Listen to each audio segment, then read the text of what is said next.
the 5th of April. Last time I came out I kind of just took down all the poles and bundled up all this old twine and string. I need to pack it out of here and throw it away. I guess I could recycle some of it, but I'm just gonna chuck it. Anyway, so much for recycling. This is the garden, the state that it's in right now. Nothing's really growing that much, despite a few little buds on some trees. Here's the dead which is the cornelian cherry. You can see some little green leaves coming out there. My rose bush is also sprouting. Real quick, I'll show you that. Doesn't look like much now, but that's sprouts on the rose bush.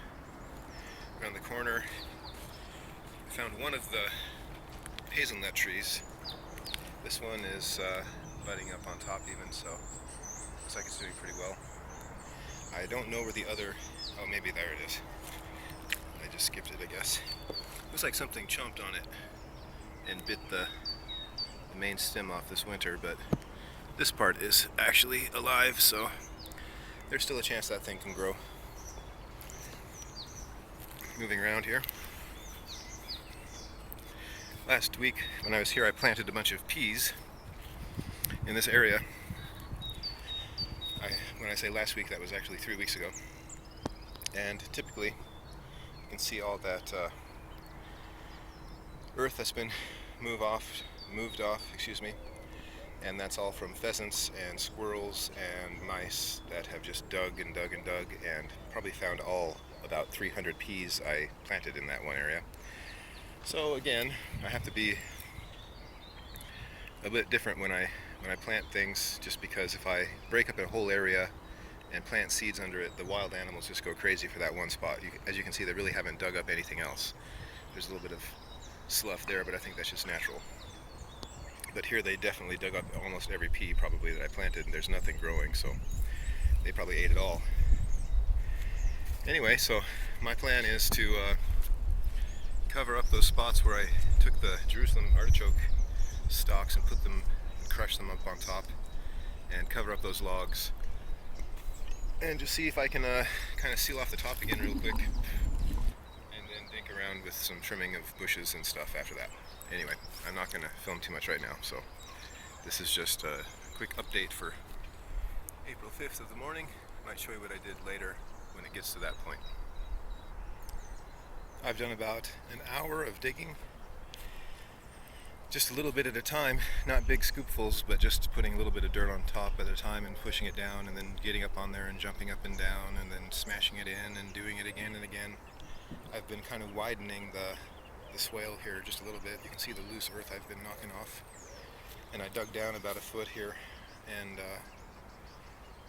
last autumn I put a lot of dead stuff on this side of the swale, old sticks and branches and all kinds of stinging nettles and all kinds of brush that I just cleared out of this path that goes up to the fallen down tree, and I shoved that all in there, and it seemed to have composted a bit. It's about brown and about an inch thick inside that layer of dirt underneath all the stuff that the animals sloughed off on top of it, and so that's been making a nice layer on top. So I'm going to continue doing that as far as I can today, and that's my whole plan for the day. It's like daytime bats here. These are all bats, and they fly from that tree right there, and that's where they live, in there with the starlings. So yeah, they've been coming out of these holes for about 5 minutes here and swooping back in and feeding probably their young, and then they come back out and they catch insects, and it's broad daylight. Pretty cool.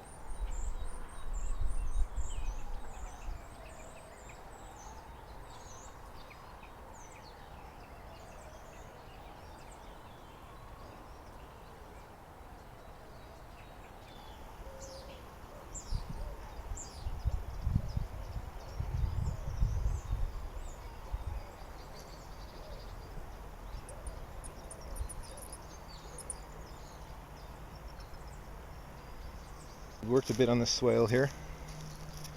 I cut the edges a bit on the sides so it's not so steep on the sides. it's less likely to cave off that way, and I think it just makes it nicer to walk through instead of having it like only, let's say, 17 inches wide or whatever it was. Seems to have a little bit more leg room. I only made it around about 25 feet and did this top, probably worked on it for 2 hours. I planted a bunch of stuff, some old garlic I had in the fridge, some old apples whole just in case they want to sprout someplace. I doubt they will, but I planted about 7 salad potatoes there, those big yellow ones, and about 7 more all the way over to this pole. And I planted more peas where the pheasants and other animals have been digging up my peas.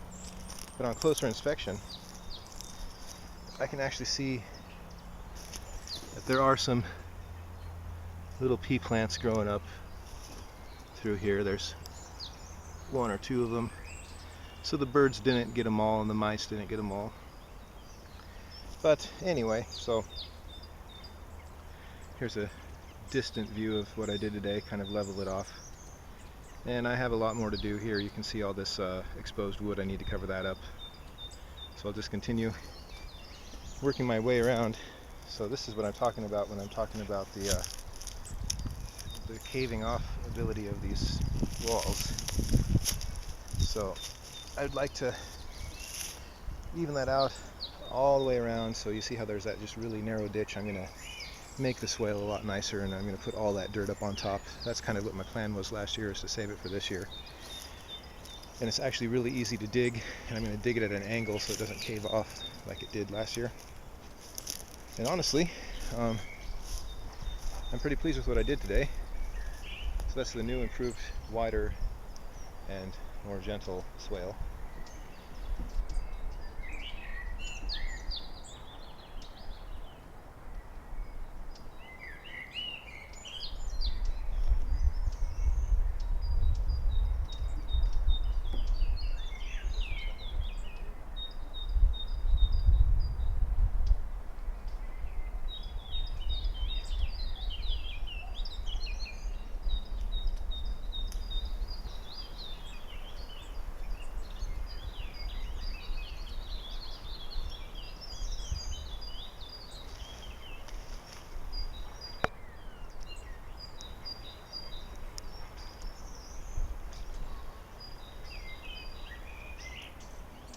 You can see some spots where I put some seeds. I'm going to fill in that hole.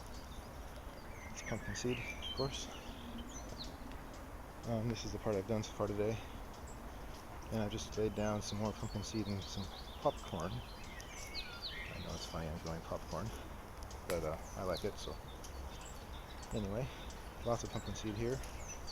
And I'm going to bury this and seal this top off again. And so that's why I just spread all the pumpkin seed out, because some of it will be deep, some of it will be thin, and some will get washed away, some of it won't. And rather than have it exposed, I thought bury it, because I've done it before like this, and I had a good result with that last year. So anyway, that is what's going on today.